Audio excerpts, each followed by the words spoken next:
Bado tupo na wahenga. Mtaka cha uvunguni shuruti ainame. Lakini mtaka burudani shuruti aje Benjamin Mkapa, hii nayo hawaamini. Karibu sana kwenye show za ligi ya mabingwa barani Afrika. Langu jina ni Jadu. Weza niita mtaalamu Al Aziz Ali Shentembo. Hii ni Ava TV. Nipo na Asha Kabuga. Ripoti ni kutokea nje ya dimba la Benjamin Mkapa. Leo nikiwa ni mchezo wa kwanza kwa Simba, lakini kwake Petro Atletico de Rwanda katika kundi dada, mchezo wa kwanza wa hatua ya makundi ligi ya mabingwa barani Afrika.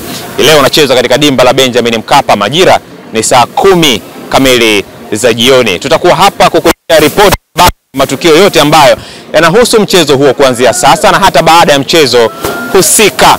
Lakini nikukumbushe, katika kundi dada tayari mechi za awali zimekwisha kuchezwa hapo jana. Mechi ambayo ilimkutanisha Esperance de Tunis ya kule nchini Tunisia akimkaribisha Stade Malien kutokea nchini Mali, na mechi iliisha kwa kutoshana nguvu ya bao 1-1, hivyo kugawana alama 1-1. Kwa hivyo mpaka hivi sasa kwenye kundi dada kiongozi ni Esperance de Tunis pamoja na Stade Malien wakiwa wote na alama 1.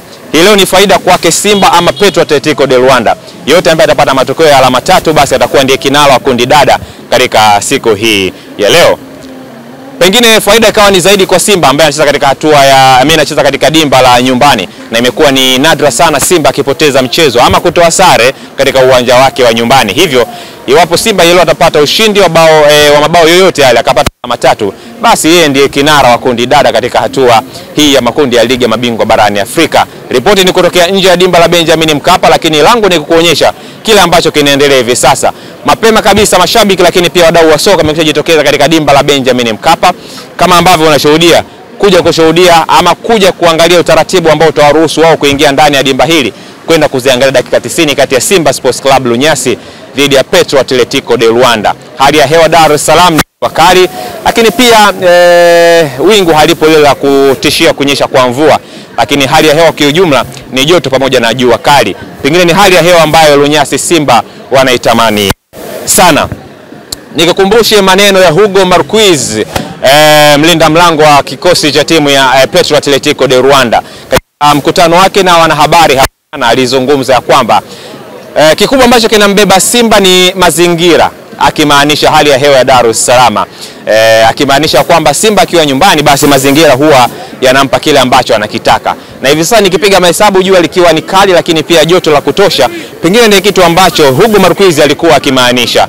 Kucheza katika hali ya hewa ya namna hii shida kwa namna moja ama nyingine, lakini inaipa faida Simba Sports Club ambaye ndiye mwenyeji na amekwisha zoea hali ya hewa ya namna hii. Lakini kocha wa timu Atletico de Rwanda anasema anawafahamu sana Simba Sports Club, japo hajawahi kukutana naye ama kukutana nao katika michuano yoyote ile, lakini anafahamu ubora wao, lakini pia anafahamu namna ambavyo magoli yao yanapatikana hasa kwenye set pieces pamoja na cross. Amezungumza hivyo na ametanabaisha kwamba mchezo wa leo utakuwa ni mgumu, ijapokuwa hawajawahi kukutana hapo awali. Vipi kwa Suleiman Matola, kocha wa timu ya Simba Sports Club? Yeye anasema mashabiki waje kwa wingi katika dimba la Benjamin Mkapa, kwani hizi wiki 2-3 ambazo wamezipata za maandalizi na michezo baadhi ya kirafiki imezidi kuongezea kitu kule katika mchezo huu wa leo. Lakini kwa yote dakika 90 hizi ni mpya ambazo hatujawahi kuzishuhudia. Karibu Benjamin Mkapa, lakini karibu na Ava TV ili uweze kupata habari zote na ripoti kutoka hapa Benjamin Mkapa. Hivi sasa ni kuacha ushuhudie kile ambacho kinaendelea katika ardhi ama katika mandhari haya ya dimba la Benjamin Mkapa. Naitwa Jadu, hii ni Ava TV. Asha Kabuga, enjoy.